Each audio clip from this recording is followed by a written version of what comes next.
Good morning and welcome to today's council meeting for the 30th of April 2025. I will open us with a council prayer. Lord, we meet to serve our community, to use our resources wisely and well, to represent all members of our community fairly, to make decisions that promote the common good. We recognise our responsibility to the past and the future, and the rights and needs of both individuals and community. As trusted servants, we seek blessings on our deliberations and on our efforts here today. May we act wisely and well. May all those that are ill, suffered loss, despair or lonely feel your loving hand, and that all our communities join together to care for those most in need. We ask this through Christ our Lord. Amen. Right, firstly, there are no apologies today, and for public forum, I welcome Stephanie Duff and Tatum Kingham through from TACT to speak to the funding proposal. Do you want to come up? And if you can just use the microphone, and that way everybody in the room can hear you. So welcome this morning, don't be nervous.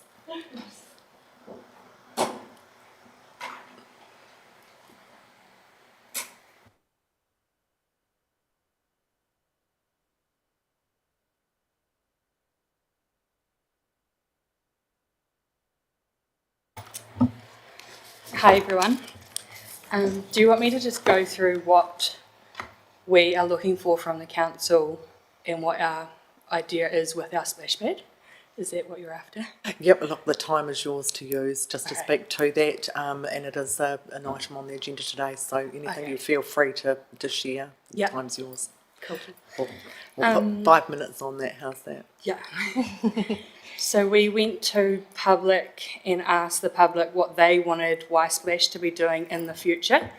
Very briefly, there was quite a few things that the public wanted, obviously, and then from that we picked things that we thought would be doable. People wanted a big hydro slide, which meant a big new swimming pool. Not going to happen. So immediately those kinds of things were like, let's be a bit realistic here. We don't live in a big city, we live in a small rural region. And basically what the public wanted was more fun at our pool, because they come into our pool, it's a big swimming pool with not a lot to do when you're a kid that wants to come in for play, fun, that kind of stuff. So we looked at what other pools around us have and what the other regions have done when they have done upgrades, and something that's quite a big thing that's happening in the moment at lots of pools is they're adding in the types of splash pads, new inflatables, new toys, which will come at a cost. We managed to get funding to get, it was around $7,000 worth of inflatable toys for our main pool, which sort of solved our fun for the big kids, and they've been a massive hit. We've got big balls, inflatable toys that we just throw in the pool, kids just play with them. There's no fees or anything associated to those. But when it came to the smaller kids, like the under 8s, we were like, how can we have fun for them without building a whole new pool for them? Because we only have 2 pools, we've only got a small space to deal with. And we had a couple of people come to us and had conversations about what could we do without building a whole new building, without building a whole new pool, what could we do that would be cost effective? And it came about that we could do a splash pad. Well, we're calling it a splash pad, but it's not zero depth, in our beach area. So we currently have our main pool, and then we have our learner pool, and then aside from that we have an attached, we call it beach area, which is, it was done in memory of one of the original trustees' wives, Kathleen Jacobson, and so it's just been an area that toddlers play, older kids kind of play and splash around, but it's not, I think it's probably at the point where it's a little bit boring now when what other pools have to offer. When it was built, it would have been cool because that's probably what a pool was back then, but now we're looking to upgrade that.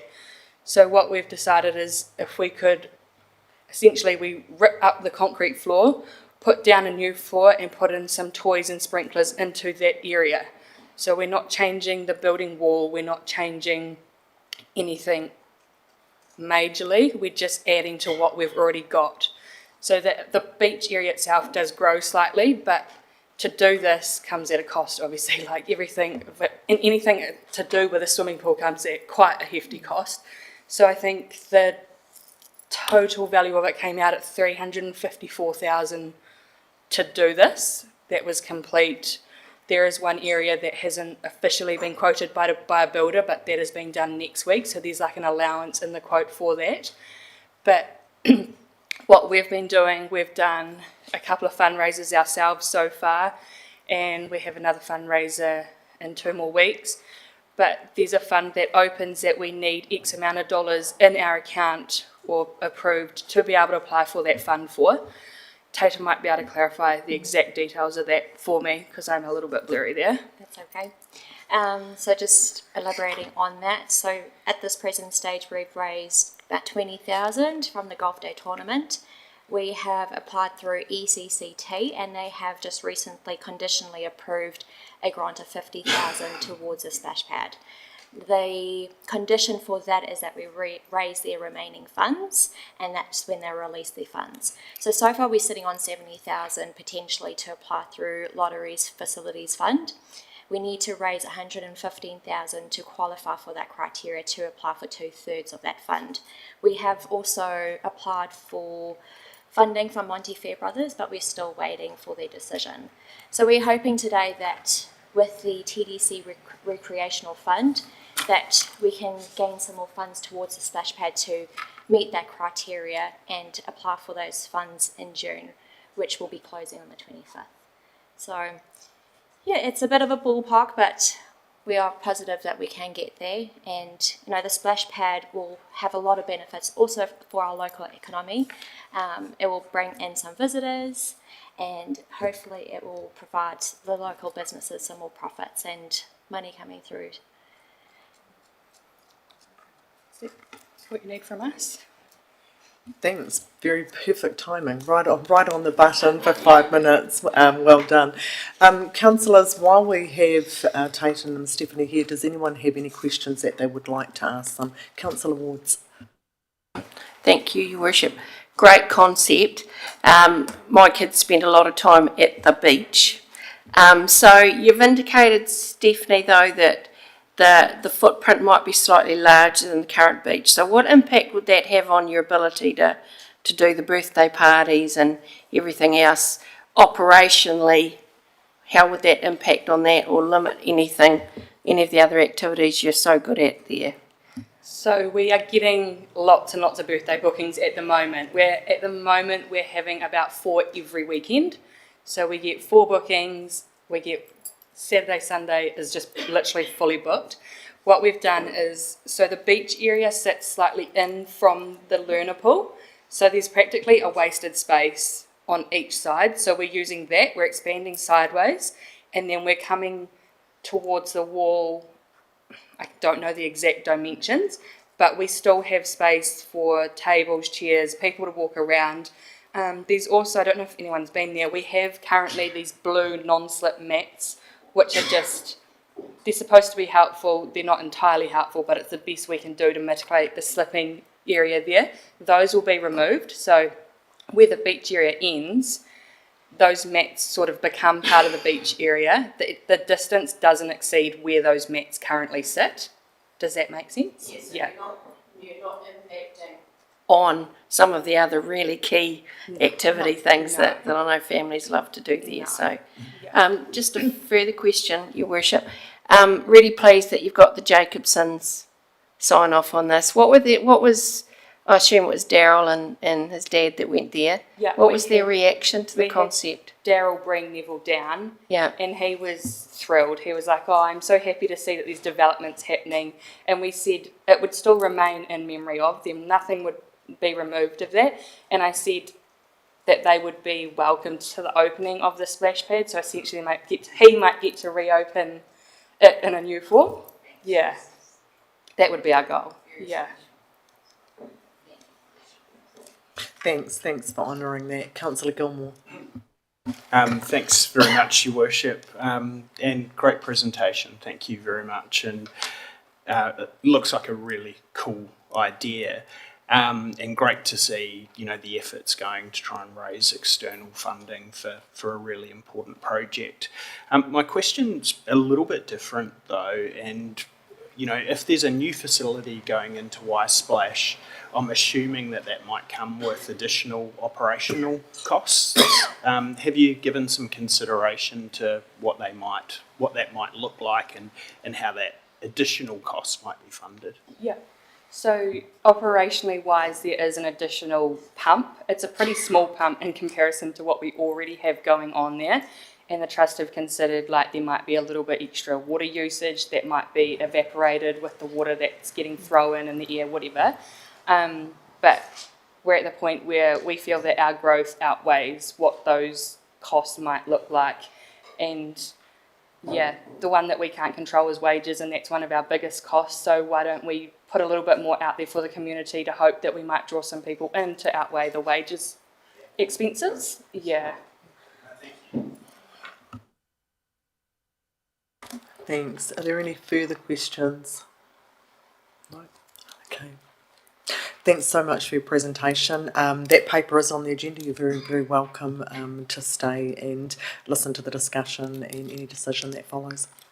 Thank you.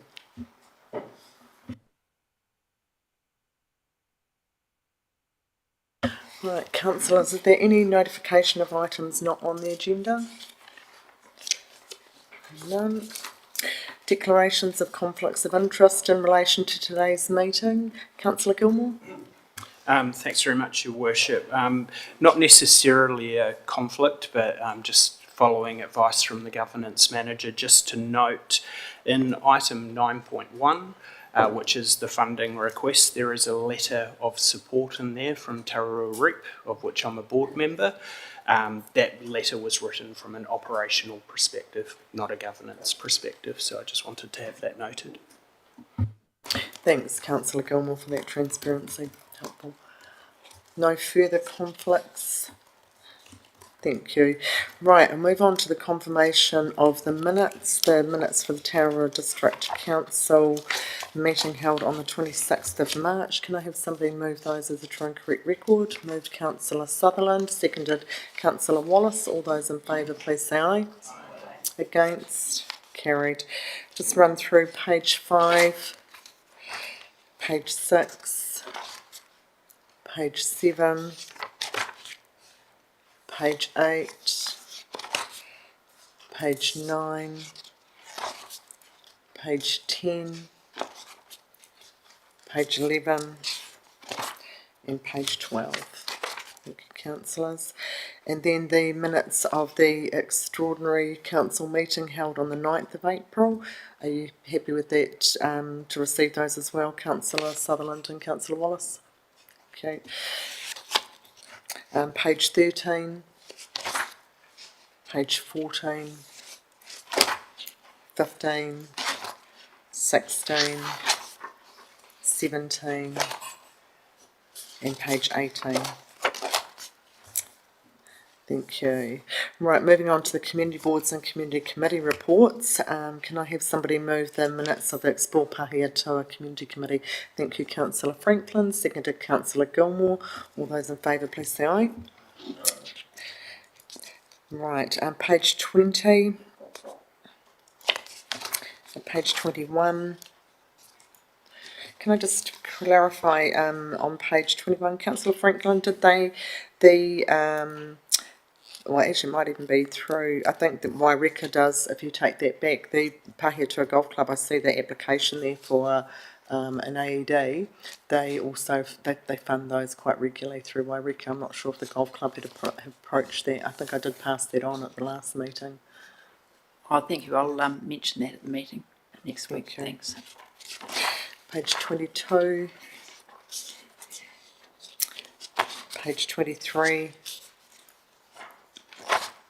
page 24, page 25 and 26, 27, 28, 29. Moving on to Positively Woodville. Can Can I have somebody move those minutes be true and correct? Oh, I'm sorry, received. Councillor Gilmore, seconded Councillor Petty-Webber. All those in favour, please say aye. Against, carried. Right, positively Woodville, page 30, page 31, page 32. Can I just check, Councillor Gilmore, Councillor Johns, the unveiling of the lampposts, it says unveiling in April, has that date been set? The unveiling of the lampposts is, in the minutes, says that the unveiling will be in April. I just wondered if that date had been set at all. No. Okay. Yeah. Councillor Gilmore. Thanks very much, Your Worship. No, my understanding is not. They were just working on plaques and bits and pieces, but all council will be notified of that. So, but not as of yet.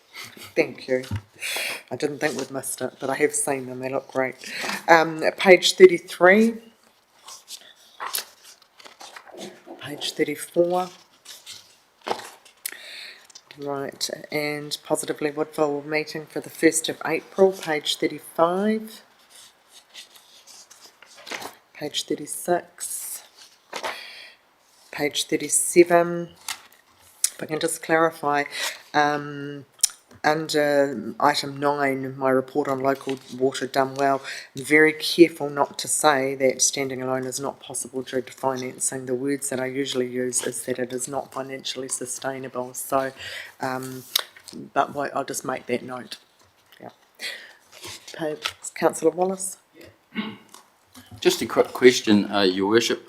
With this track flags, I just wondered if Woodville is talking to Dannyverk because they're doing a similar deal, if we can get a bigger deal going. Has there been any between the community board and Positive Woodville? You might get a my better understanding deal. is Dannyverk has spoken to them, but Councillor Gilmore or Councillor Johns may have more information. Thanks very much, Your Worship, and great question. Yes, my understanding is Bruce Hutton, who's been leading the project from a Positively Woodville perspective, has made the connection between the two, between the community board and between Woodville. But yeah, potentially there could be discussions of whether there could be a multi-deal. I think the difference is Woodville are virtually ready to go, so they're actually ready to install, subject to approval. So it's all been, they have the finances, they're ready to go, and they're ready to go up. So Nothing further, Councillor No, Johns? nothing to add to that. Okay, thank you. That's exciting for Woodville to see those go up, especially with the road so close. Right, page 38 and page 39. Right, the minutes of the Ikitahona Community Board. Can I have somebody move that they be received? Councillor Long, seconded Councillor Gilmore. All those in favour, please say aye. Against, carried. Right, page 40, page 41, page 42. Just noting in the management report, the board discussed the need for an additional ashes wall at Ikitahona Cemetery and agreed to lodge a CRM. I've also had contact from residents there looking for an additional ashes wall, but I understand the comment that I've had fed back is that there is still plenty of room in the berm, but just monitoring that as well. Page 43. And page 44.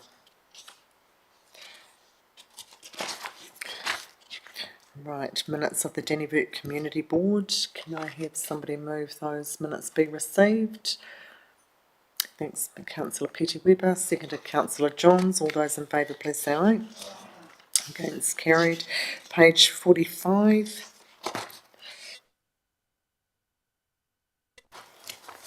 Page 47. Page 48. Page 49. And page 50. And page 51. Thank you, councillors. Right, moving on to the reports. The request for funding by Tararua Aquatic Community Trust. So, thank you. Right, Ellie, did you wish to speak to this report at all? Take it as read. Okay, thanks. So councillors, there's a lot of information there, and I think that was really helpful this morning to hear from Tararua Aquatic Community Trust just on the other funding applications, because I think that it provides a little bit further information there. Is there one of the comments that I would make on this, and I note that there is one other project that I'm aware of in Dennyville, being the skate park, where we have funded, I think Ikitahuna was the smallest, but have funded 50,000, and I wouldn't want to see that fund exhausted and leave another project stranded. So that would be the comment that I would make around the 70,000. So I didn't know if anyone had any further comments or questions. Councillor Wards. Thank you, Worship. Along the same lines, I mean, I'm very supportive of this application, very supportive. It seems to fit with the terms of reference of the fund, and I think there's real value in ensuring that is supported in some way, shape or form. My question, and you've kind of touched on it, Your Worship, is what would be the unintended consequences of us approving this amount, because it may compromise other things that we have planned. So are we able to discuss what we would be looking at ideally funding, and is there an ability to receive less than the number that's been applied for here? Would that compromise the intent of the application as well? So two questions there. Unintended consequences, what won't we be able to do if we approve this full amount? If we approve a smaller amount, will that allow us to continue with some of those things in mind for the community? Thank you, Your Worship. Thank you, Councillor Wards. And I think just when I was listening to that presentation, I was just going back through, and I know that they do have to, hit that certain mark, but that actually isn't our issue. And I just wondered if somebody can quickly do the maths for me on the other applications that have been made to the 50,000 from ECCT and the Montefiore brother would be, those two are still waiting in the wings. Right, I've got a list outlined. Councillor Wallace and Councillor Chase. Yeah, first, Your Worship, just using this, the math on this project sheet, and you've just mentioned other figures, but if you look at it in towns, Dannyburg's got 15,000, Woodville got 90,000, Paeatua got 166,000, and Ikitahuna got 46,200. So what I'm saying, is it balanced? Since the beginning in I'm only reading what I studied here.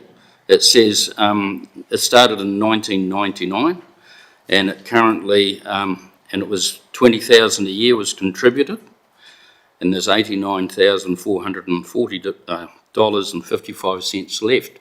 So if you look at the spread, Dannyvic got 15,000, where 90,000, 166, 167,000, 46,000.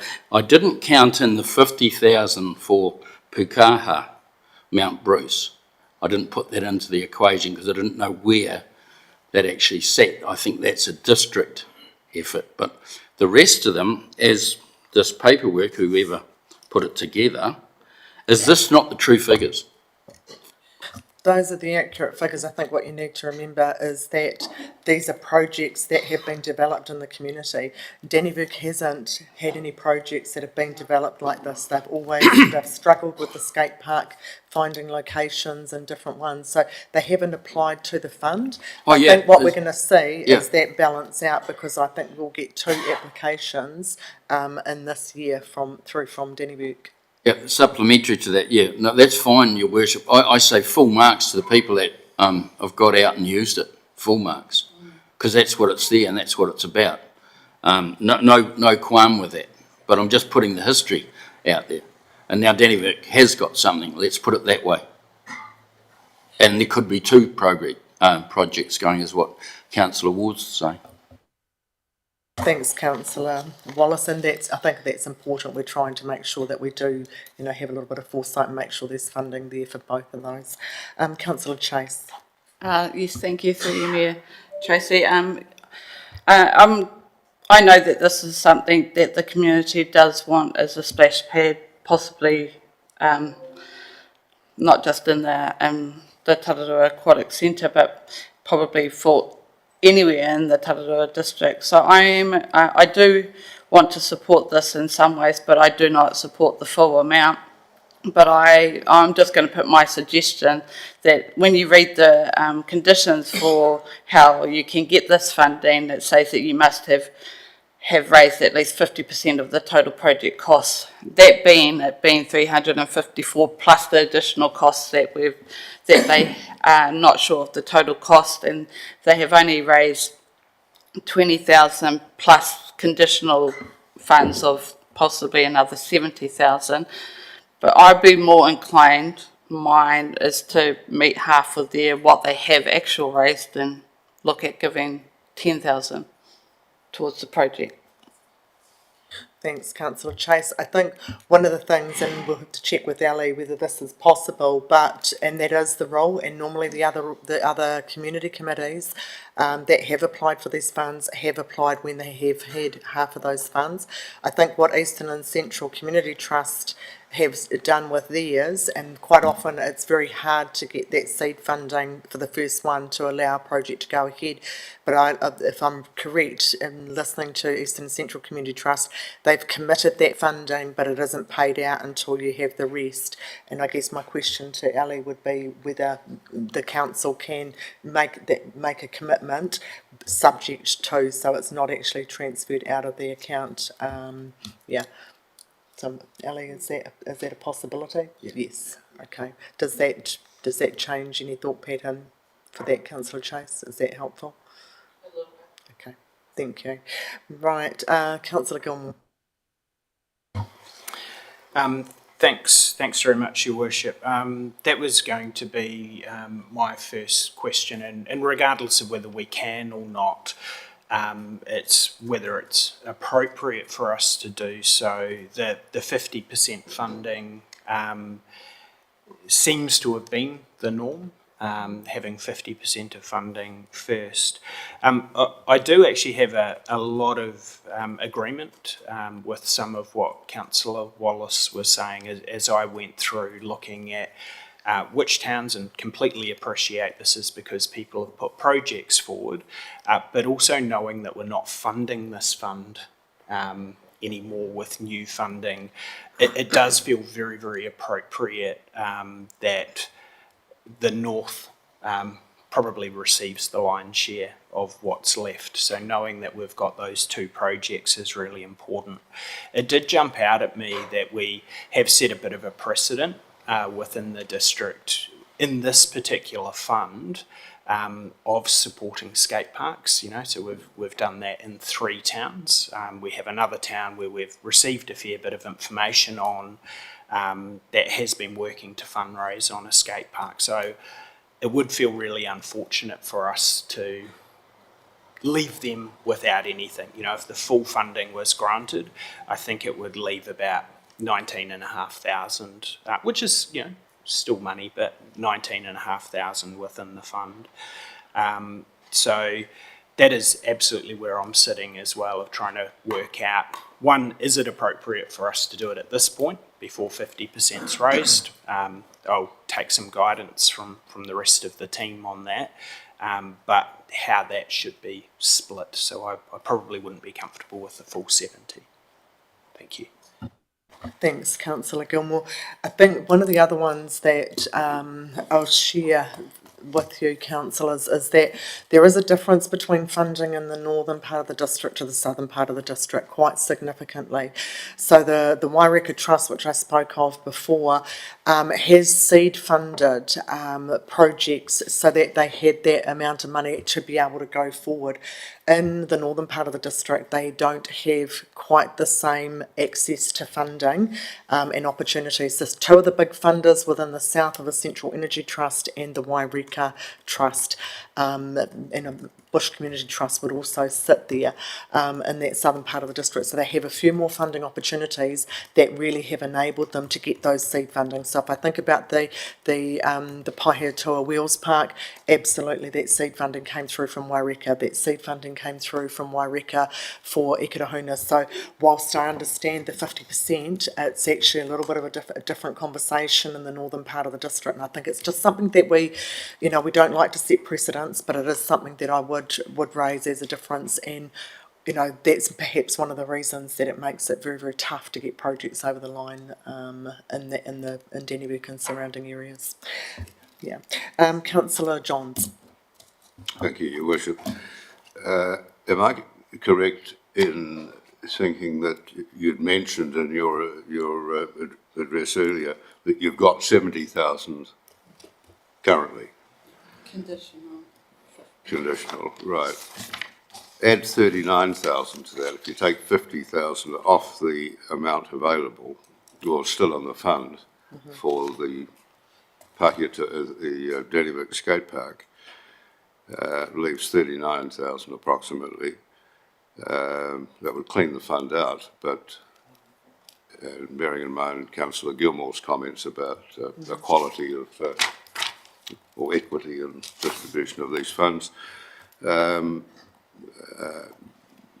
see no reason why we can't put that 39,000 toward the splash pad, conditional upon them obtaining the balance. Okay. Thank you, Councillor Johns. I'll come back to you with that. Councillor Wallace.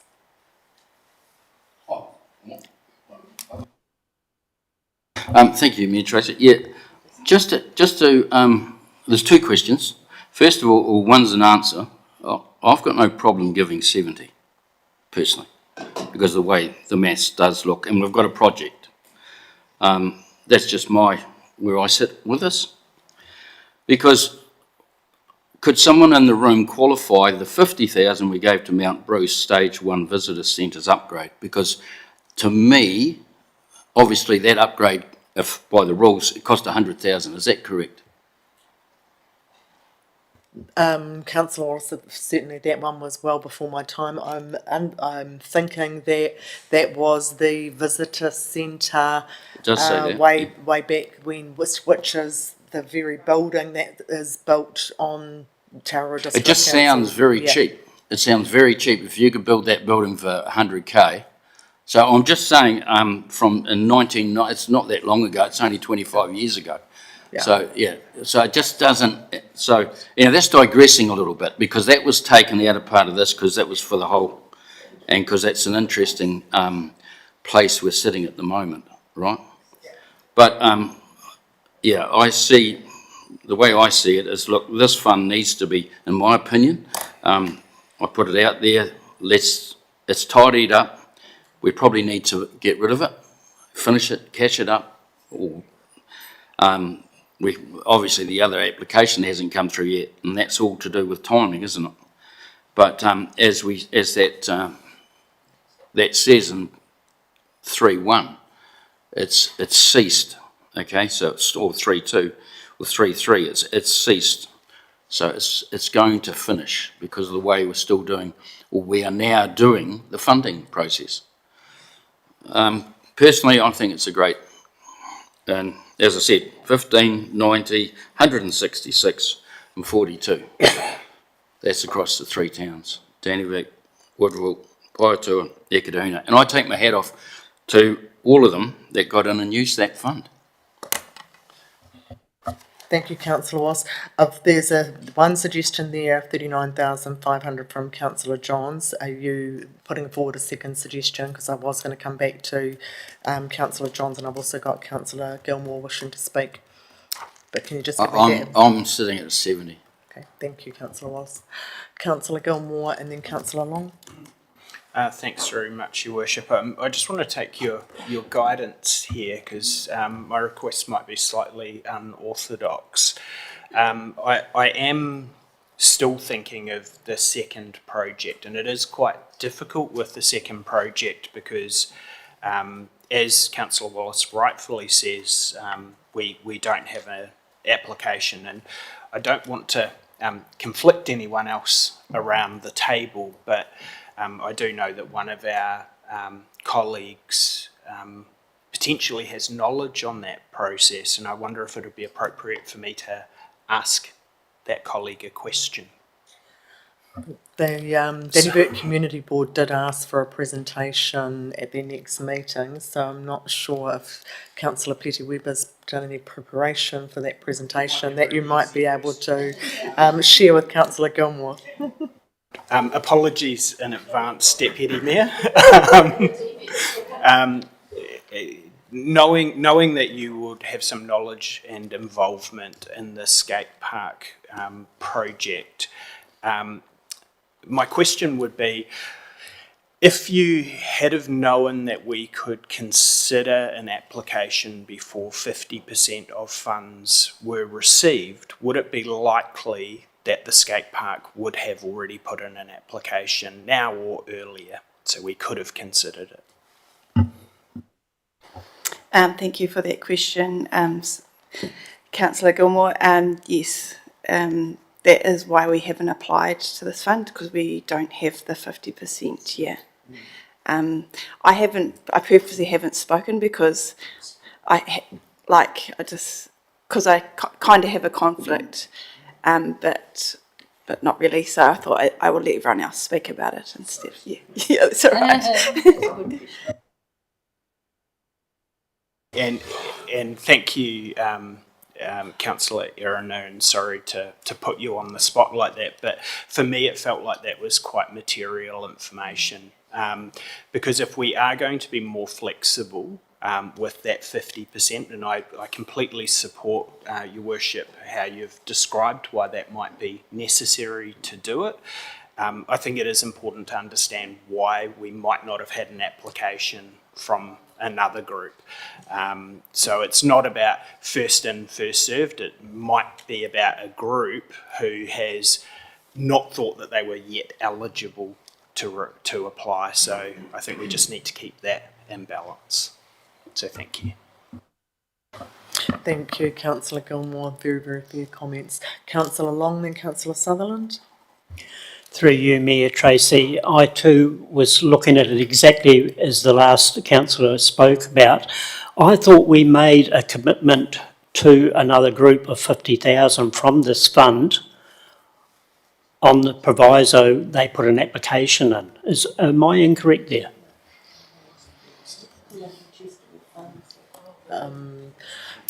I'm not aware of any other commitment to this fund to any other organisation. It is, yeah. That's the bit.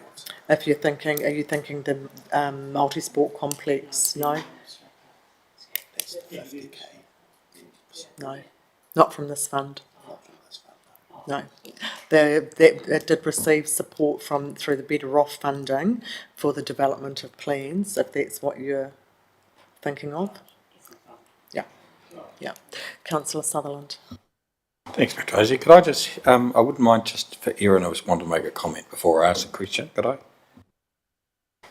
So when we presented last year, we did say that we would be applying to this fund once we had and we would be considering 50k. Yes. Yeah. So that's probably what you remember. But we didn't put the application in because we didn't have the 50%. Yeah, thanks, Mr. Tracy. That's what I sort of recorded too, actually. I think there's been some good comments made, and I refer to Councillor Scott. I think we've virtually declared this fund all over by our long-term plan decisions. So with respect to Councillor Chase, I think that in a way, some of the terms of this fund are probably irrelevant to me, and I think I've always been really supportive of anything to do with youth, particularly in Tararua, at this end of the Tararua, because we've struggled a bit, and I'm really supportive of anything to do with that. I'm a bit like Councillor Steve. I think it'd probably be good to get rid of this fund, divvy it up, and send it to the right people, and that's all over. To me, it probably is just a bit of amount of we've got a couple of varying figures here. Councillor Steve is 70. I'm okay with that too, really, but if it was half each, 45 grand each or whatever, but I think it'd be a good time to keep in mind what we will possibly have with the councillor here in his comments and the application now. I think these two organisations could empty the tin and let's move on. Really, I feel it would be really, the intent of both is great, the use of it is great, and for me, I'd be supportive of that, really.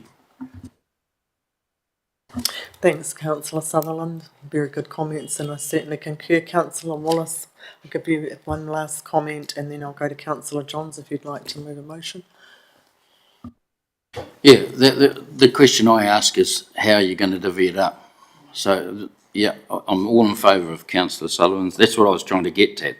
Clean the tin out, finished. We've moved on. We've already changed the criteria. These people have gone to that effort, done all that work, made the application, and I know the other team. I bat for all of them. I'm in Dannyburg. I'm in this part of the wood. I'm a Northern Ward councillor, but top hats to the Southern Ward people. They've done it. But so I think the question now we've got to ask is the percentage, and I favour more percentage towards Y Splash than the next one that's coming down the road. Only because they've done it. They're in. And I feel sorry for the skate park too, equally, because they would have done it, but they couldn't meet the criteria. So, it's a bit of a doom, isn't it? So maybe, I don't know that percentage, that's up to the room here, but I would favour a little bit more to Y Splash at this stage because they've done it. That's all. Thank you. Thanks, Councillor Wallace. We'll hear those comments. I've just had a quick in the calculator. So I guess one of the challenges is that the Dannyburg Multisport Complex have indicated their preference for an application of $50,000 previously. There is $89,440.55. If that is a 50,000 split, that gives Y Splash 39,500. Councillors, certainly all of us are open to anything. I think that clearing that fund out does tidy the issue up, but it also allows. We've got to remember we haven't got that application there. That doesn't mean that they need to get that full amount, but I'm happy to take a motion from the floor on that. Councillor Johns. Thank you, Your Worship. Yes, without repeating what I said earlier, I would move that the 50,000 be retained for the Dannyburg Skate Park, conditional upon them raising the required balance of the funds, that the balance of that fund of 39,400 or 500, whatever it is, go to Y Splash. Any conditions on that? Conditional upon them obtaining the balance of the funds. Thank you, Councillor Johns. Okay, so we have Councillor Johns has moved a motion for 39,000. Would that be $39,440.55 to empty that fund out? Conditional on them raising the balance of the funds. Do we have a seconder? Councillor Long. All those in favour, please say aye. Against? Okay. Yes. I would do the opposite because this application's on the page. I would flip it. 50, Can I just do those numbers first because I'm pretty sure that motion's lost. So Councillor Johns and Councillor Long, and can just those that raise their hands against, so that's Councillor Sutherland, Councillor Gilmore, Councillor Wards, Councillor Wallace.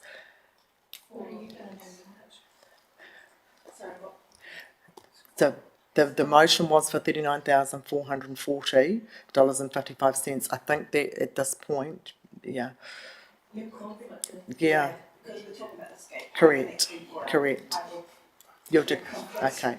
So we'll note that declaration of conflict of interest, and Erin will stand down for this item. Yeah. Okay, so that motion will be lost. So Councillor Wallace. My motion is the opposite. I know. Really, I'd like the 70, but I'm going to stick for the 70, and the balance goes to the next application. because they've got another application coming. I'd like to move 70, and then that would be 2 off that 19,440. I'll take the motion in a minute, but I do need to remind you that there is no other application that is in. So the decision that you are making today is on the Y-Splash application, the Y-Splash Tararua Aquatic Community Trust application.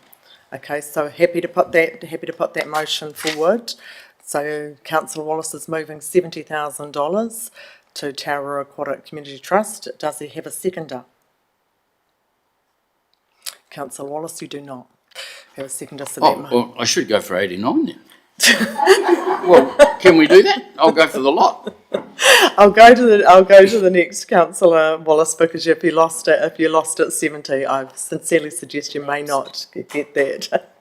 So, right, councillors, would anyone else like to suggest, or I will, Councillor Long or Councillor Sutherland? So what I was trying to ask before was that had this council made a verbal agreement to another organisation of $50,000? They had not. Thank you. That's all I wanted to know. No, the Dennyburg Multisport Complex indicated that they would be applying for $50,000 from that fund. No application's been received, no verbal commitment has been made. Yeah. Councillor Sutherland, otherwise. Thanks, Matt Tracy. With respect to everybody else in the room, I would like just to move my original comments about splitting the fund 50-50. Which is 44,000, sorry. Well, not splitting it, but providing half the fund. Yeah, just put half the funding, so $44,720. Is that correct? Okay. Right, so Councillor Sutherland has moved $44,720 to the Tararua Aquatic Community Trust, subject to them receiving full funding for the project, or 50% funding.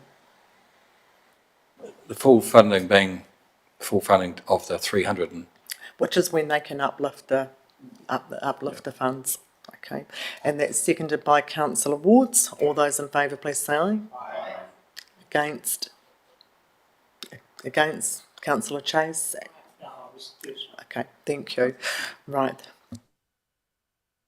Do you wish that recorded, Councillor Chase? Yeah, thank you. Right, congratulations, and I hope you're very happy with that result. The conversations and the discussions are robust around that, trying to be fair and give effect to the purpose of that fund to all of those. So congratulations on your work, and look forward to, if you can, just keep us updated on how those other applications go with Monty Fairbrother when you reach that funding threshold. That'd be great. Thank you.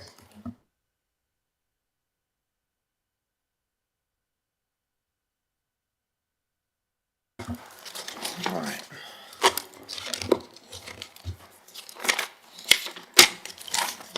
Okay. Thank you, councillors. Right, it doesn't get any easier from here. Right, item 9.2, so... And I know on page 57 of our agenda, in the conclusion, it refers to, in the first sentence at 6.1, request has been made for funding towards the construction of a splash pad in Woodville. It should read Dannyburg, just for clarity. Thank you. Thank you, Councillor Wards.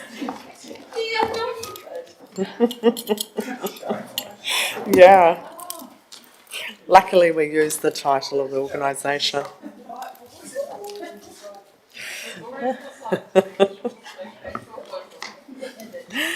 Right, welcome Amy and Dan. The proposed district plan review update.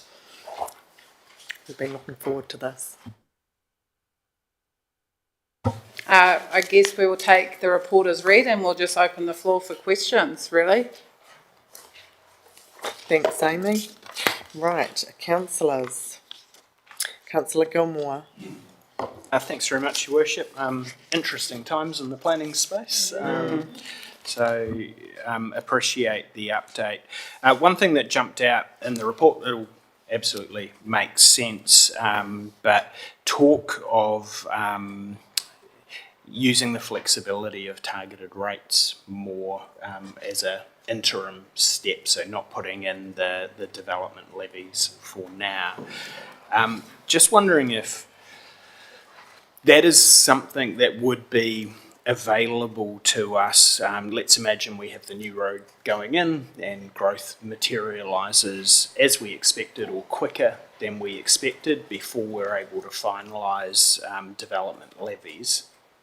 Are we able to utilise targeted rates sooner? So I just wanted to get your thoughts on how we could use that perhaps as a mechanism to be able to support infrastructure development. That's probably not in my area of expertise, so I'd probably defer to Peter Wimsett or someone in the financial and infrastructure space. We'll just hold that question perhaps until Peter returns. Councillor Johns. Thank you, Your Worship. I see you're suggesting that to drop the financial contributions side of it, pending the new Planning Act and what's likely to come out of that. But that's, I see here, not likely to come into or be enacted until 2027. That's 2 years away.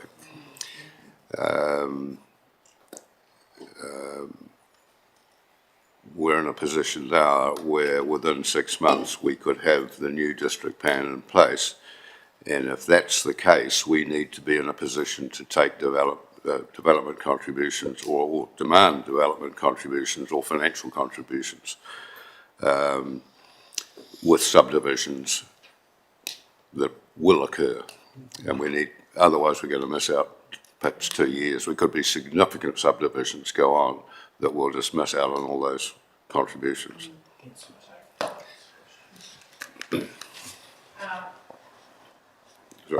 Thank you for the question. I definitely appreciate that. It would be helpful to have this, but the information gaps with the infrastructure data meant that we can put in place a policy framework, we can have a rule framework, we can have the calculations, but if internally we can't calculate those calculations accurately or have numbers that are reasonable for developers, then we couldn't really proceed with it. So that's why we haven't put it in there. When it was tested with the asset managers, they couldn't come back with a number because a lot of it related to the fact that the growth strategy was adopted post LTP. So the LTP doesn't actually factor in the growth strategy. So the numbers, it's hard for them to correlate. There's a lot of work that has to be done in that space to fill those gaps. Thanks, Amy. Let me be clear as to what you're saying. You're suggesting that that staff are unable to determine what costs are going to be associated by putting in water, sewage, roading, footpaths, or whatever, and therefore determining a fair and reasonable development contribution on a subdivision.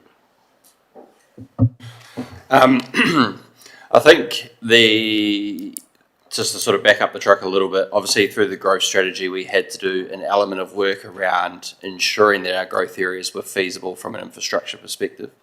So some loose numbers were developed, and I'll use loose in a loose sense, to sort of give us a ballpark idea of, hey, if we were to rezone Woodville, for example, or Dannyburg, would the numbers associated with the infrastructure investment be so large that it would make it unviable to progress? So those numbers were done at a very high level.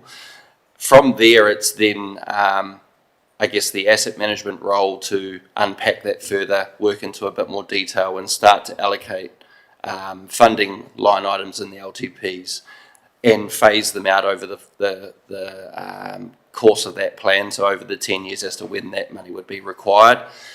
When we then get down to, and there's DCs and FCs are very different functions. DCs is a policy that sits outside of the plan. FCs is a chapter that sits in the plan. But in saying that, FCs are very different to the rest of the plan in the sense that, residential standards or what have you are planning provisions drafted by planners, implemented by planners, whereas financial contributions is a planning framework, but it's solely informed by non-planning information. So it's not about standards to manage development, it's about the numbers coming in from the other parts of council to inform those processes. There's a few moving parts here in the sense that, we've sort of back and forth on this quite a bit. The development levies is irrespective of the RMA reforms. That's happening anyway. And there's overlap obviously with the Three Waters regime that's coming out over time, which is again a non-planning piece of work. The time frame for that could be sooner than obviously the reforms and that sort of thing. Personally, I believe the reforms, the impact of that won't be felt for at least 5 years. So it's a lot further down the track. So we're kind of in this space now of we're not doing a DC policy. So then it's the question of whether or not we do FCs. We can put an FC chapter in the plan. I've been open from a purely planning technical position. I can put a chapter in the plan. The difficulty I then have is once it goes out into the public environment and goes through the rigorous process that is notification, section 32 and a hearing, there's no information for me to justify that chapter. So I'm exposing myself but also exposing the council. There's risk involved because it's not a robust chapter, it's planning words on a paper that doesn't have the other supporting information in behind it. So there's essentially a big gap in the justification, whereas conversely, and obviously we've got a workshop later on this afternoon to talk through a few more details, but I'll grab noise for example. Noise provisions are drafted, we get a noise expert that says yes, those provisions are accurate, then we can go into the process with that element of certainty that we know that the information's correct and the justification behind it is correct. Slightly different, but it sort of highlights the process we need to go through. And at the moment, Amy's done some work with the infrastructure guys, and some of the numbers that come back are, one, not as accurate as we'd probably need them to be because of the work hasn't been done yet, and two, could potentially be quite large numbers per development. So I guess it's a bit of a case of timing, and I don't know if Brian wants to add anything or Hamish, but the development levies are coming, so they will play a role, and you can't double dip. So if that process does come in and we have FCs, we can't take FCs at the same time as they're taking the new levies. That's just a bit of a summary. Through your worship, I was sort of going to say the same thing, that the development levies and the targeted rating question that Councillor Gilmore raised is going to come before I think any of that sort of future growth will happen. I think listening to the Minister when he did present this, that's something that is reasonably urgent with them. It will be in before the changes to the RMA, and I totally agree with Dan that, even once the changes do come effect through legislation, then it will be a new development phase in terms of preparing a new plan, whatever that look like. So that's why there's quite a long period of time, hence the reason getting development levies in sooner rather than later. There's rural and provincial sector meeting Thursday and Friday. I've no doubt there'll be more information come about that as well. Thank you. Councillor Wallace, then I've got Councillor Wards and Councillor Sutherland. Yeah, thank you, Your Worship. That surprised me because we were asking these questions 2.5 years ago because they stopped all these charges and development and financial contributions to grow the area. Now we've got, and that was the logic behind it, and I can appreciate where you guys are sitting because you just told us it's not your bet. But I agree with Councillor Peter here. We're now waiting another 2 years. I just feel we're dipping out. you know, and the other ratepayers are paying for it. So we need to just, yeah, maybe I'd like some definite dates and times, and okay, it says 27, well, that's, yeah. Is there some more information that we could give us to give us clarity on this? I understand the science, what you just said, well, it's not in your court. I agree with that. But this was coming. We all knew this was coming, so I would have thought more information here. So these three, Your Worship, these are changes driven by the government, so we're at their mercy in terms of their timeframes. We don't have an influence or can influence when that does occur. In terms of the financial contributions, I think working through this process and going through the district plan changes, and also our work that we're doing around asset management in terms of that data, we've come to realisation that we're not there yet to create that chapter for the. But in my view, you know, at one point I even questioned whether or not we continue with the district plan in its entirety. Now I've been convinced that yes, we should because of that longer time frame. But even in saying that, the financial contributions, whether or not we were ready to go with it, I would probably advise against doing that anyway, because of these changes with the levies and the targeted regime that's been introduced as well, because you can't have both. And by what I understand of the new changes, that will be more beneficial for our council. So I understand your point, but we're at that sort of crossroad now where these changes are quite significant, and we need to be strategic in terms of what we do and what we don't do. So 100% agree with continuing with the district plan. I know some other councils are still debating that, but I think the right decision based on where we are now is to continue completing it without the FCs. Thanks, Brian. Councillor Wards. Thank you, Worship, and in some part, thank you, Brian. You've answered some part of my question. If I just back up the bus a bit, though, Dan and Amy, what's being presented here signals that here we were charging on very excitedly with a district plan, very keen to continue to adopt it, but by pulling out this chapter in particular, for the reasons that you're suggesting, there's no justification. It'd be hard to, you know, peer review any of the information that was in it. In the absence of that chapter, if we do adopt the district plan and all that information comes to light in 18 months, 2 years, whatever, do we have to do a review of the district plan to include all that? So it basically would just be a future plan change process discrete to that issue. So the rest of the district plan would stay as is, would draft the chapter, it would go out for the same notification process, but would just be discrete to those issues itself. And there's no risk to the rest of the district plan by not having this chapter. It's a very discrete part of the district plan. It just hasn't gone out yet anyway. So yeah. Thanks, Councillor Wards. Councillor Sutherland. Thanks, Mayor Tracy, and if Dan or Amy are just bang on the table if I'm slightly off track. The Councillor Peters' comment about we're ready to go in June next year will be that would be if the wind was behind us, wouldn't it?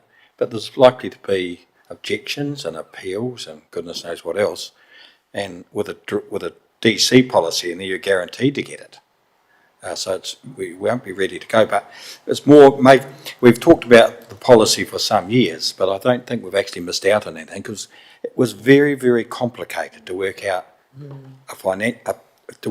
the methodology, and we talked it through a number of occasions with Malcolm Thomas, our consultant at the time, and it was, you know, it's not easy to get a policy that you can apply to growth.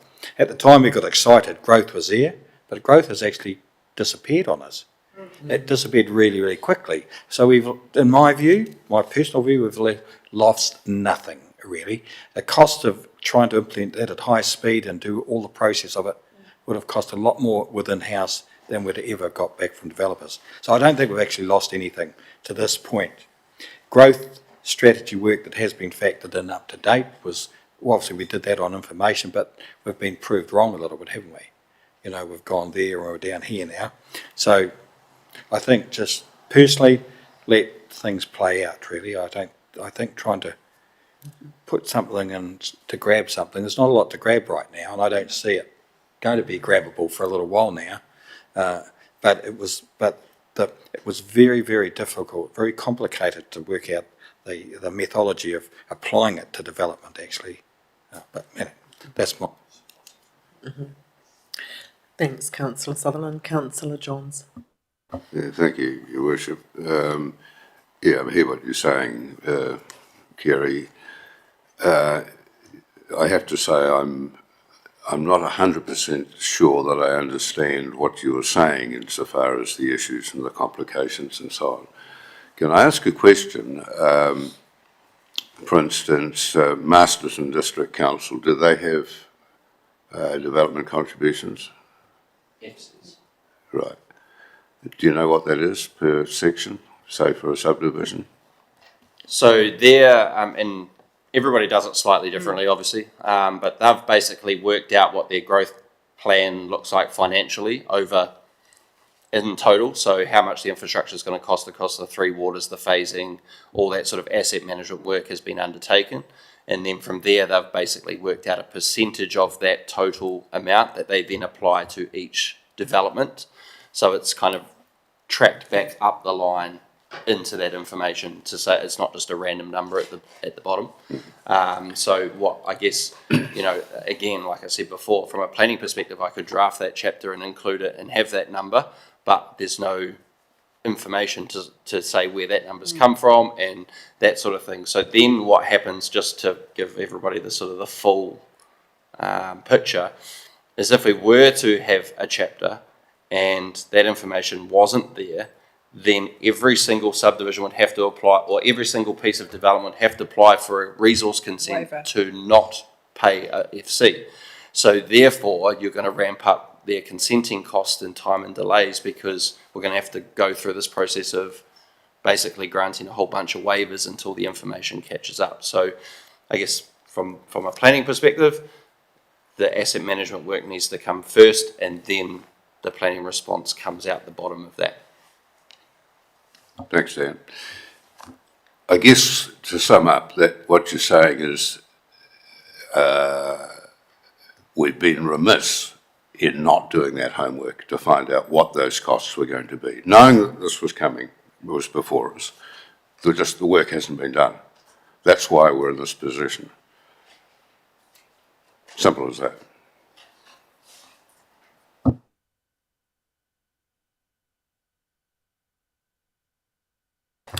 Through your worship, Dan, I'm just wondering if you can outline as well if there was significant growth that came, and a significant, and there were some growth in terms of our infrastructure. There are other ways of doing this in terms of development policy for that particular subdivision, or what might it be? So if there was something, there are other aspects, I think, through the Local Government Act, where we can actually look at provisions to charge or to receive DCs.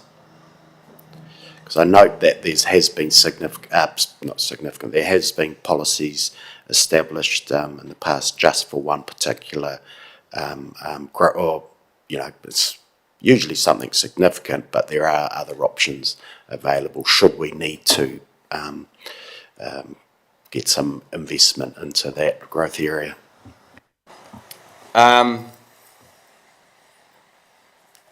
In absence of a FCs or a DC policy, it's hard to force contribution from a developer.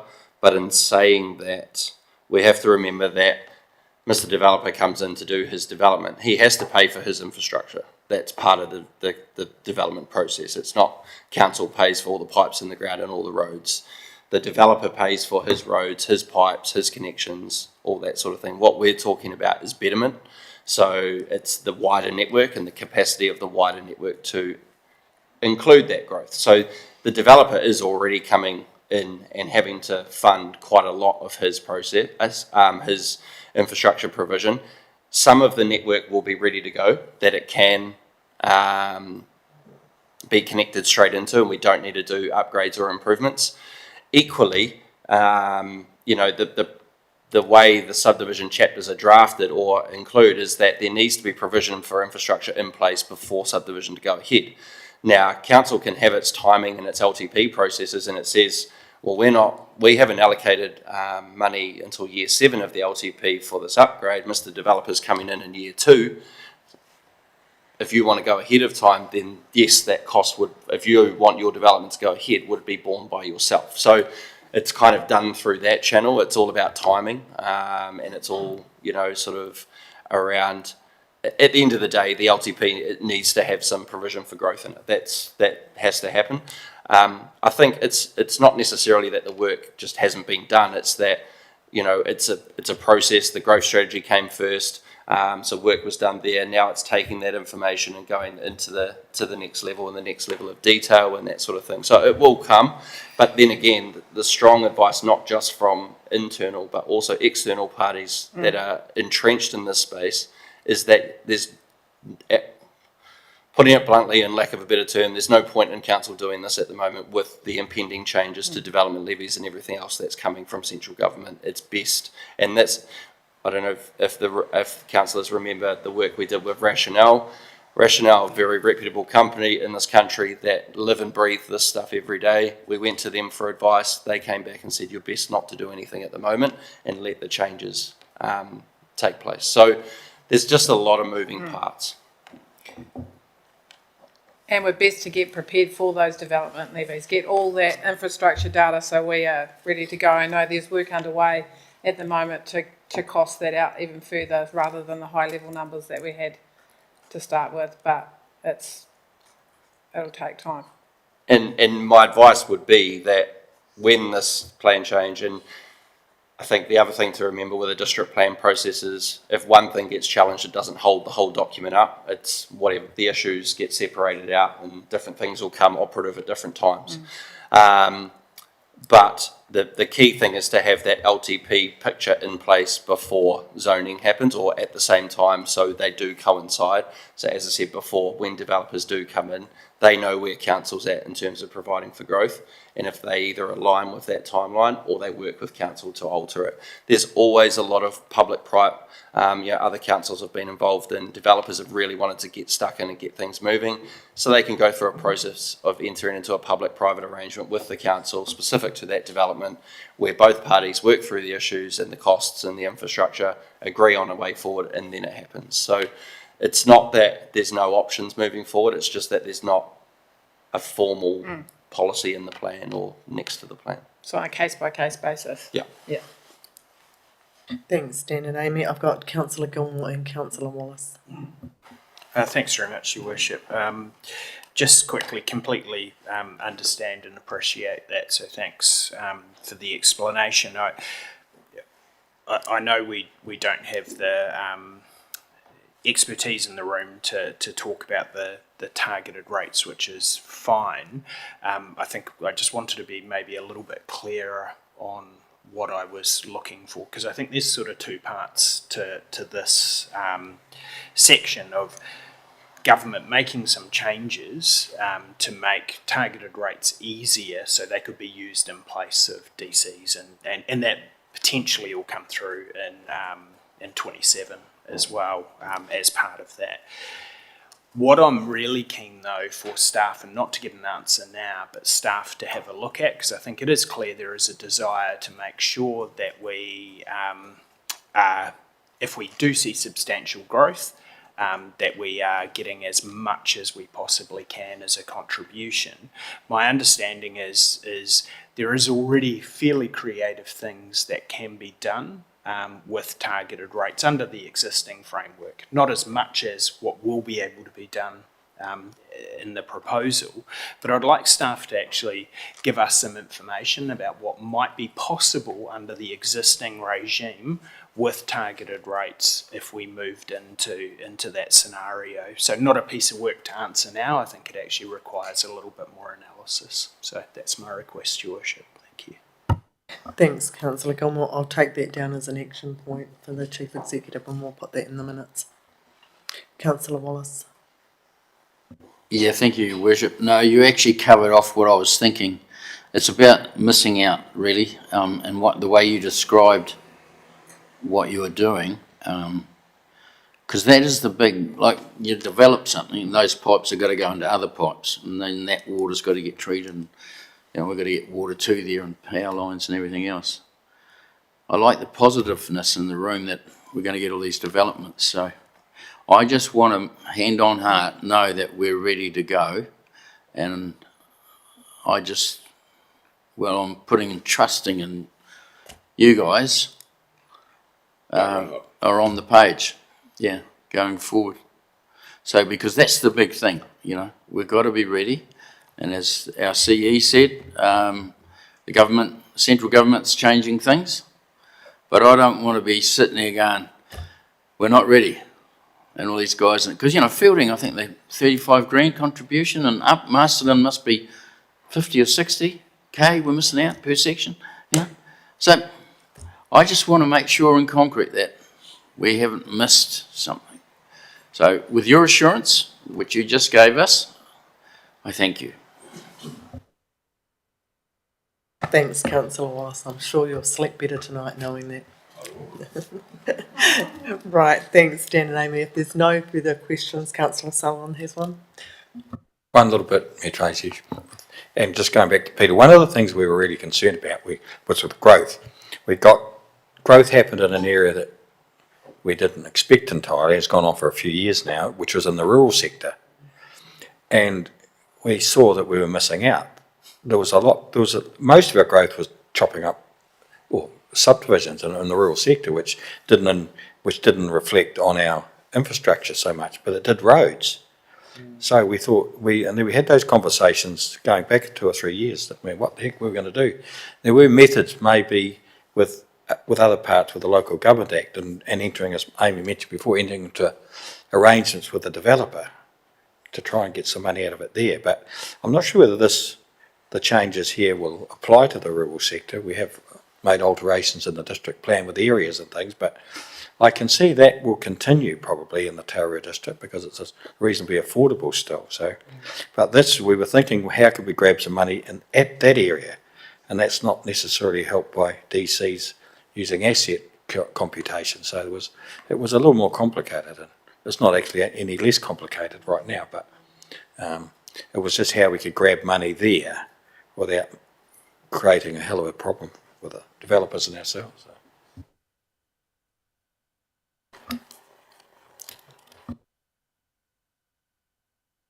Add to your comment there. That once. That actually the NPS HPL is really stopping that continued rural subdivision development that we've been seeing. So we're probably, in that space, we're pretty safe now. Thanks for that, Amy. Right, councillors, we have a recommendation on page 107 to receive that report. Can I have somebody move that? Councillor Ward, seconded Councillor Chase. All those in favour, please say aye. Against, carried. Thanks, Dan and Amy. Much appreciated. 10:48, councillors, if we break for a cuppa and come back at 11 a.m. So we'll just adjourn. Thank you. 11.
Right.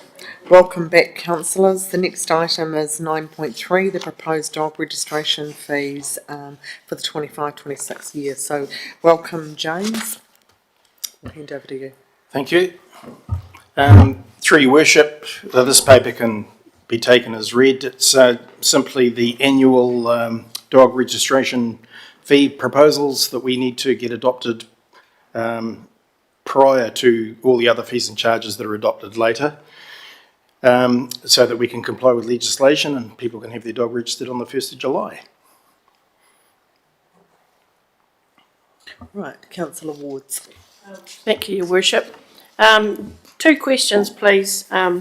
James, if I may, how much variation compared to our previous fees? And two, and you will not be surprised I'm asking this question, how does our working dog fees compare to other councils? Because that's usually a rather contentious discussion around some rural tables. Thank you. So through your worship, there's minimal changes this year. We've managed to try to keep the split of 20% from rates, 80% from the activity, so 20% being the public good, meaning to those out there that don't understand that you can walk down a footpath, even if you don't own a dog, and have the expectation that you won't be attacked by one due to our enforcement. So there's a split that we try to achieve, which is 80%, and to do that with the rising costs of dog food and staff salaries and everything else that we encounter, we've had to raise them slightly. So most of the increases are between $2 and I think up to about $7 per dog. The rural dogs are still some of the most cheapest in the country. So we still have the 5 dogs pay for, the rest are at the tag rate, which is now $7. And that's a fee dictated not by us, but by the people that make the tags. So last year we did a survey against 11 other councils that are around us and the closest ones to us, and we were the cheapest on most registrations of any of them. In fact, when we put our fees up last year, they were just equaling their previous year's fees, and they were just doing theirs. So, yeah. Okay. Thank you, Councillor Gilmore. Thanks very much, Your Worship. Thanks for the report, Jim. Totally understand that we need to do this slightly out of our fees and charges cycle with the annual plan. However, just wondering what consultation or what discussions have been held with people to allow them to give feedback on this. So I appreciate we need to make a decision on this, but any of our other fees and charges are out for consultation with our annual plan or with our long-term plan. So some interested parties may not have an ability to provide us with their thoughts on this as they do for others. So do we have conversations with interested parties? Is there any way that we take on the views of the community when we're forming these fees? Through your worship, so dog registrations are allowed for in the Act for no consultation. We actually have the ability to set the fees. So having said that, I'm always conscious of the fact that people want to have the cheapest dog registration they can get, and they have to balance that with the activity and us being able to provide the means of making sure that people remain safe and that we achieve the targets from the government of making sure every dog's registered in the district. So to do that, it's a balancing act. We have a certain formula that we put things through, and we don't make a profit if anybody's thinking that we do on that activity. The rest, this is just for the dog registration fees. You'll note that there are other fees in relation to animal control, which doesn't just relate to dogs. We also look after stock control, and there's stock pound fees, and there's all sorts of other fees. And in fact, there's leads and collars and the impounding fees, that sort of stuff, are all for adoption later. It's just the registration fees that this applies to. Thanks, Your Worship. Thanks for that, Jim. And just a really quick question on the tag fees, just in response to your comment that we don't have control over that.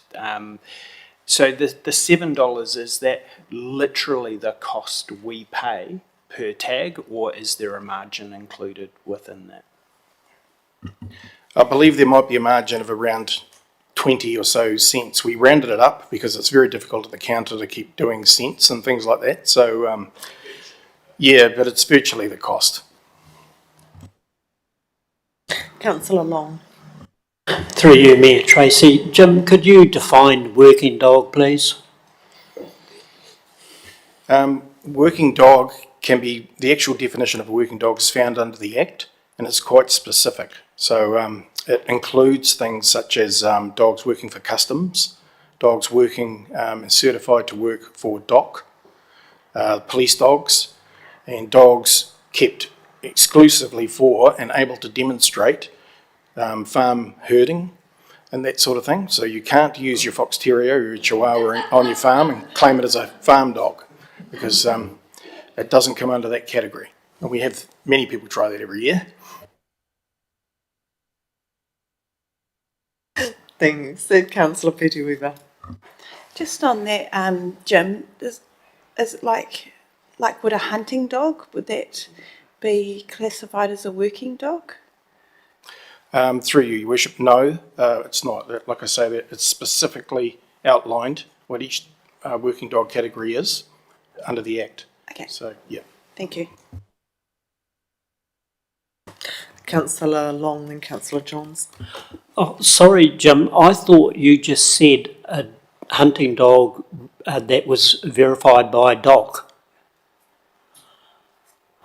Yeah, through you, Your Worship, they're not really a hunting dog. They might be trained in the sniffing out of kiwis, but they're certified, they wear a muzzle, and they're specifically kept for the purpose of smelling out things for DOC purposes. But a hunting dog, per se, like, you know, you keep a dog for pig hunting and that sort of thing, yeah, it doesn't come under. It's not a working dog. It's quite prescriptive under the interpretation under the Act. Councillor Johns. Thank you, Your Worship. I'd like to correct you, Jim, if I may. On the Tux ad, there is a Shih Tzu who's clearly a working dog. A Shih Tzu not.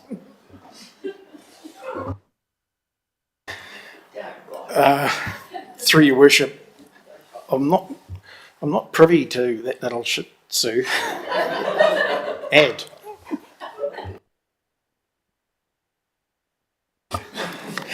Thank you. Jim, I was just going to check the team up at working with the comms around advertising this or notifying dog owners, because I know last year we did have some trouble, with people wanting to pay their dog registration off, but that's not legally possible. So we'll be advertising this that people have got as much notice as they can. Through Your Worship, yes, we do that. We put out as much comms as we can. We're legally required to advertise a month before we actually send out the invoices, but we normally do that at around the same time. So there's at least, we allow 2 months actually to pay the dog registration. No penalties are applied until the 1st of August, even though the law says they should have a new registration on them on the 1st of July. So we give that amount of time plus a month in front to allow that time to get the invoice out. Thank you. Councillor Chase. Thank you. Through you, Mayor Tracy. Can I just ask, with the disability assistance dog with organisation certificate, does that include, I obviously get the blindness stuff, but those who suffer from anxiety and that have that companion dog, is that considered under that? Through Your Worship, if the dog, if it's certified for a medical cause, there are dogs that people have for notifying of an epileptic fit, for example. Those sort of things, it's perfectly adequate for us, so we'd give a zero registration fee for that. Can I just ask another? Does that certification need to come from a medical professional? It'd normally come from the organisation that provides the training for the dog. Okay. So, yeah, they're all certified. They go through quite a rigorous training thing, especially the blind. I wouldn't say the blind dogs, but the dogs that are there for the blind. So, yeah, they don't all make it through the training, so it's not, yeah. Can I just ask, what about, because I know of some children that have anxiety issues and stuff like that, and they find comfort with their dog. And how do they get that certified? Or would that just become under a... Canine companion. Yeah, but that's for 65. Yeah, through your worship, that would unlikely qualify. Okay. It has to be a certified organisation. Thank you. Yeah. Thanks for that, James. Right, with councillors, we've got recommendations 1.1, 1.1, 1.2 and 1.3 on page 114 and 115. Moved by Councillor Johns, seconded by Councillor Sutherland. All those in favour, please say aye. Against? Carried. Thank you. Right, we'll move on to item 9.4, the adoption of bylaws, traffic and road use waste minimisation and management and trade waste. So welcome Angela and James.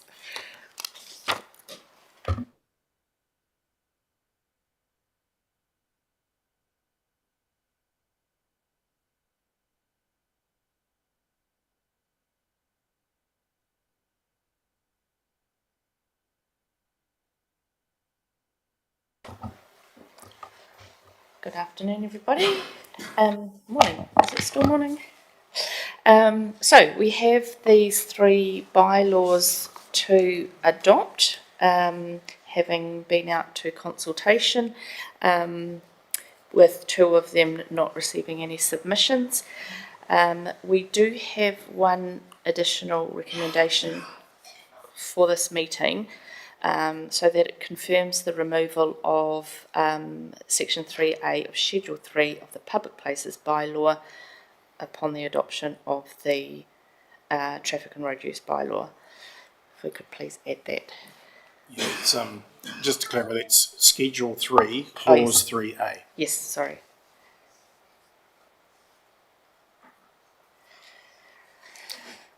And that's simply the requirement to have a traffic management plan in place at all times. So it's being over-trumped now by this particular bylaw. And this bylaw in itself will be over-trumped when we adopt a purpose-built stock control bylaw.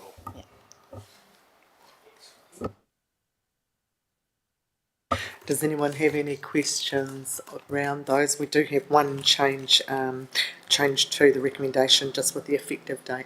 Councillor Gilmore, then Councillor Long. Thanks very much, Your Worship. And I really wanted to just say a thank you, Angela and Jim, and to yourselves and to the team for all of your work on these bylaws. I think this is another really strong example of where people engage with a process and can get some really significant changes through consultation. There were some contentious items originally, and further changes with the stock control part that you were talking about, but talking about heavy vehicles and other restrictions that were originally floated. And I just want to commend the team for listening and responding to that consultation, but also finding a workable solution that still met Council's requirements. So I absolutely commend these changes, so thank you very much. Thank you. Councillor Long. Through you, Mayor Tracy, thank you very much to the last councillor because he's more or less said the same thing. The 21 submitters on the traffic bylaw, are they reasonably happy with what's been instigated here, please? Through your worship, to tell you the truth, wouldn't know because I don't hear back from them, but I would envisage that they would be because their concerns have been addressed.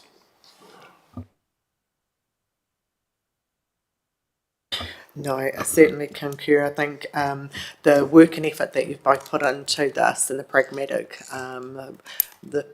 changes for people have made a real difference. So it certainly was very contentious without the community at what might be. So it's good to have that, and certainly love the diagrams and the clarity that you provided there. The change, councillors, that is in the recommendation is the effective date. That they be adopted with an effective date changing from the 26th of May to the 12th of May. We need to make that the amendment. Yep. Okay, thank you, Councillor Gilmore. So recommendation 1.1 and 1.2 with that, noting that change of the effective date to the 12th of May has been moved by Councillor Gilmore. Okay, I've got Councillor Chase, just picture at the post there, Councillor Long, if that's okay to second that. So moved by Councillor Gilmore, seconded Councillor Chase. All those in favour, please say aye. Against, carried. Well done, thank you. Did that include the additional recommendation that clause Yes. 3A of Schedule 3? Yes. Yeah. High priority. Right, and again, moving on to 9.5, the draft Freedom Camping Bylaw 2025 and statement of proposal for consultation. So, Angela.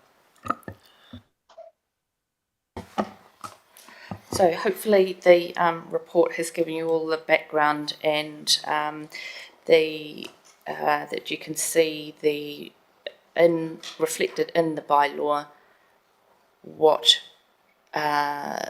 the people who we engaged with said.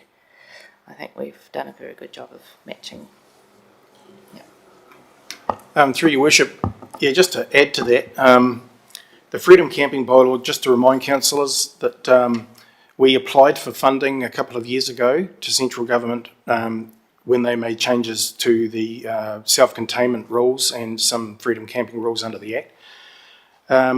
So we were successful in gaining funding for that, and the cost of developing the bylaw, the legal reviews, etc., and that sort of thing, plus the signage, which will be a big cost around the district, is all covered by that funding. So there's no cost to us for doing this. And the driver behind the reason for a freedom camping bylaw, which we've never had one specifically made for the district before, it's always been carried by policies attached to bylaws. They simply aren't enforceable like that. We do have problems, not many, but when we get them, we've been a toothless dog, in fact. We haven't been able to do anything. So this is simply to give us the tools to be able to make sure that people are able to camp and enjoy their time, don't overstay, respect our areas, and we certainly keep the rights of especially organisations like the NZMCA. We welcome them to our district.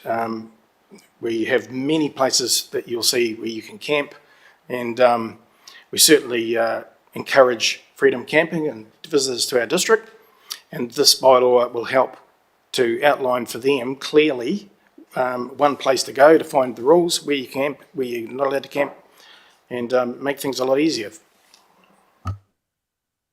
Thank you. Councillor Franklin, then Councillor Wards. Thank you, Your Worship. Just a question, Jim.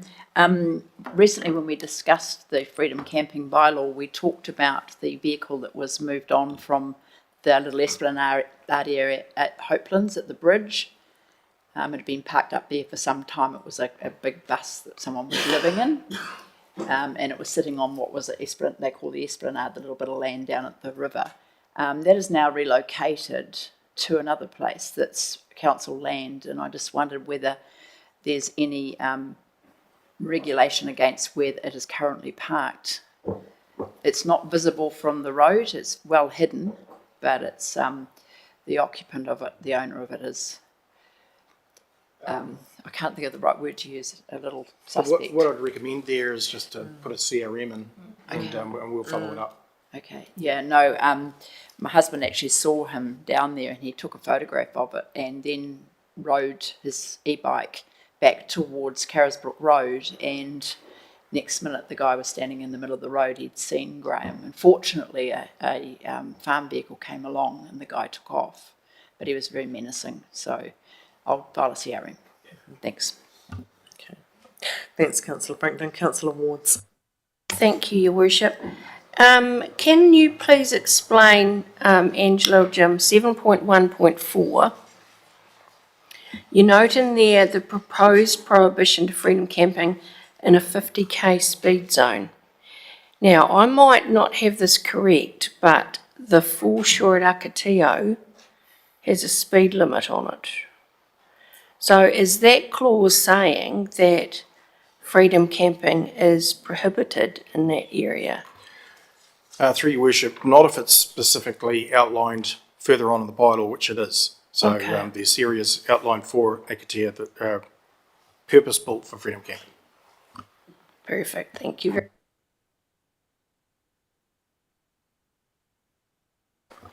There's no further questions, councillors. The recommendations 1.1, 1.2, 1.3 and 1.4 on page 125. Councillor Johns, you're happy to move those? Yep. Thank you. And seconded by Councillor Petty-Weber. All those in favour, please say aye. Against? Carried. Thank you for that work, and it's pleasing to see so much public engagement around that. I think this will be a really positive thing. Awesome. Right. Moving on, item 9.6, election 2025, the order of candidate names on voting papers. Ellie, you've got your microphone there.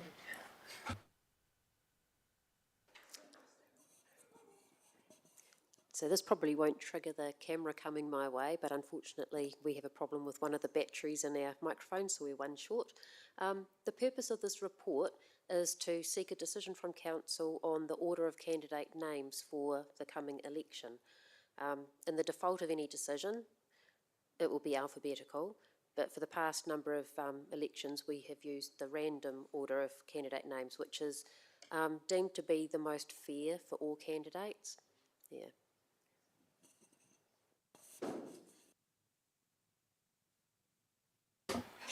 Thanks, Ellie. Right, there's a recommendation in the paper there. Would somebody like to move Councillor Johns for what?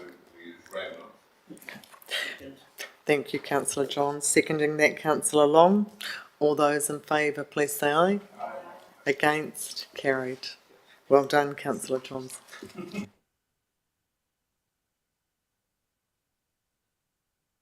Item 9.7, Local Government New Zealand Conference and Annual General Meeting. Now, by my records, councillors, unless you want to introduce this, Sally. No. To the conference, we normally take two people. I think Councillor Long, Councillor Franklin and Councillor Johns are the only ones that haven't had the opportunity yet to attend the national conference. But happy. The first term, sorry. We do try just to in each term, but I do know you've indicated that. Is there, Councillor Long, is there anyone that wishes to attend? There is sufficient budget for two councillors to attend. Okay, thank you, Councillor Johns. I feel personally, Worship, that I'm not seeking re-election, more appropriate that somebody else goes. Thank you, Councillor Franklin. Is anyone? I haven't made a decision yet. Okay. Welcome for other people if they want to Okay. go there. Right. Okay. Councillors, I know, and unfortunately Councillor Wards is unable to go because she does have another duty in attending the Rural Fest in Wellington, representing us with health. So thank you very much for doing that and missing out on this conference. But councillors, it's availability to go. Councillor Wallace, you're interested? Councillor Chase, you're interested? I will have a look at the budget and do that. Okay, no one else? Okay, so we'll pop in there that myself, Councillor Chase and Councillor Wallace be registered to attend the 2025 Local Government Conference. 1.3, the Council, being a member of Local Government New Zealand, appoint myself as a presiding delegate to vote on behalf at the 2025 Annual General Meeting of Local Government New Zealand. We will bring those remits back to Council to discuss, and that Councillor Chase and Councillor Wallace be appointed as the alternate delegates to vote on Council's behalf in the absence of myself. Normally all three of us will sit there with a voting device.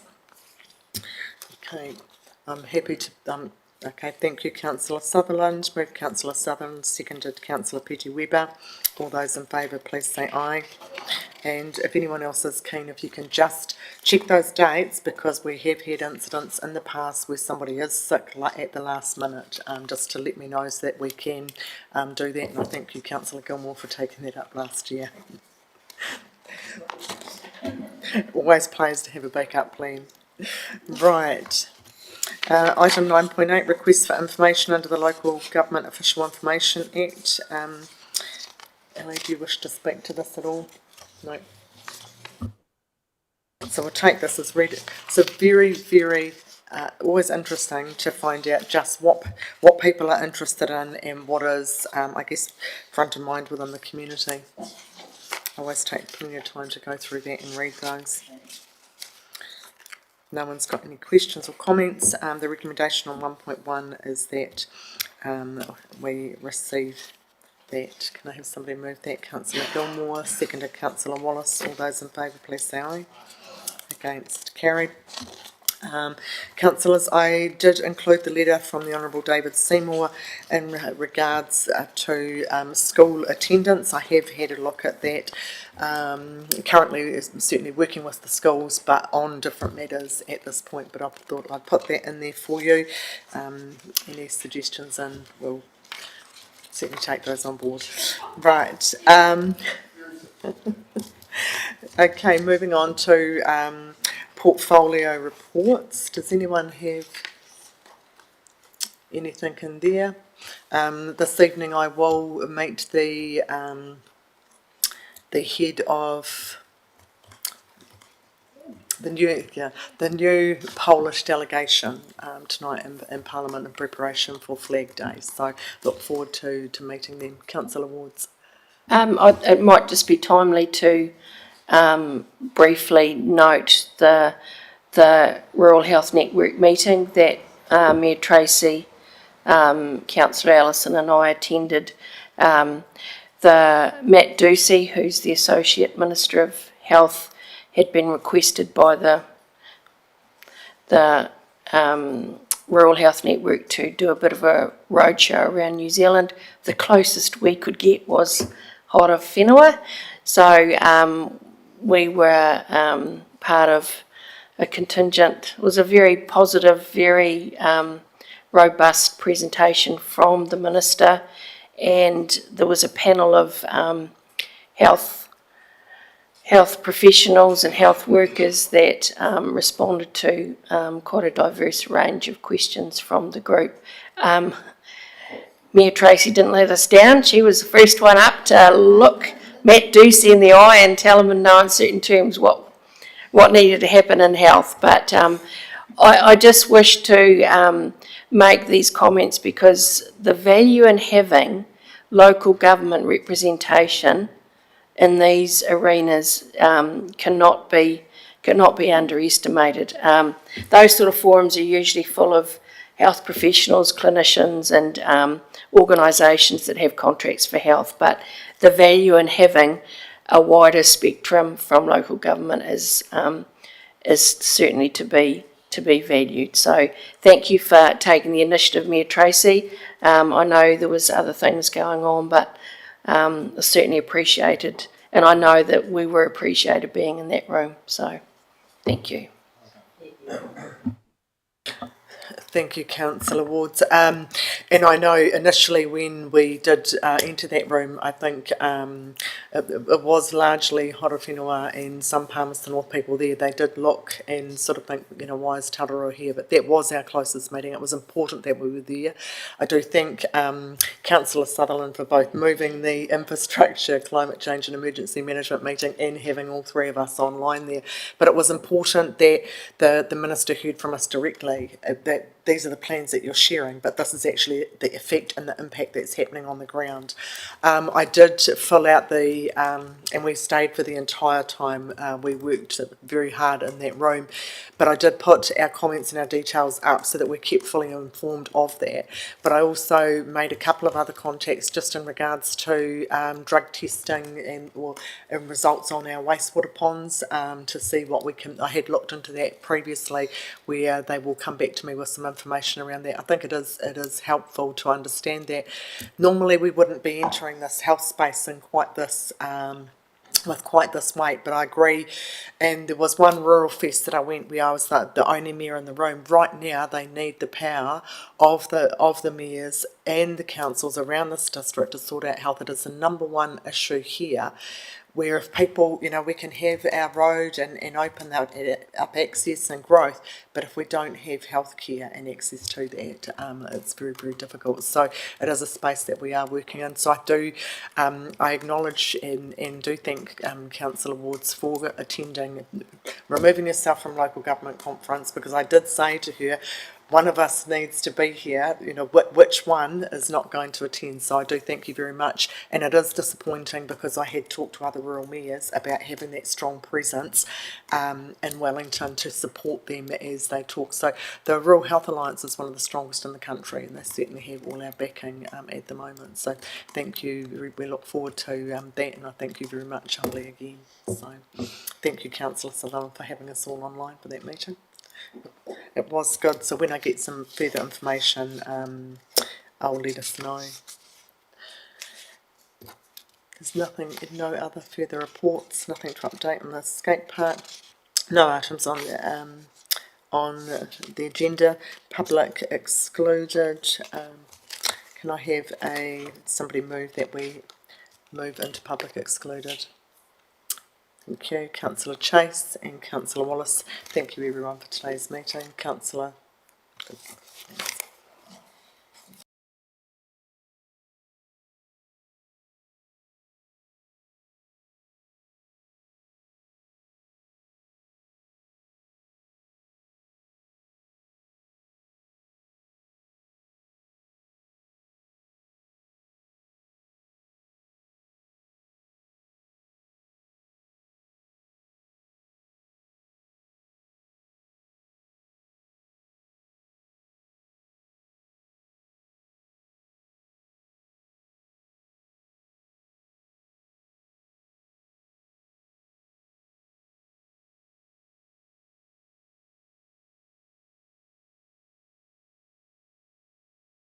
Yep. That concludes this council meeting. I'll close with our whakatuaki. Let the winds of the Ruahine and Tararua give you strength. Let the waters of the Manawatu nourish you.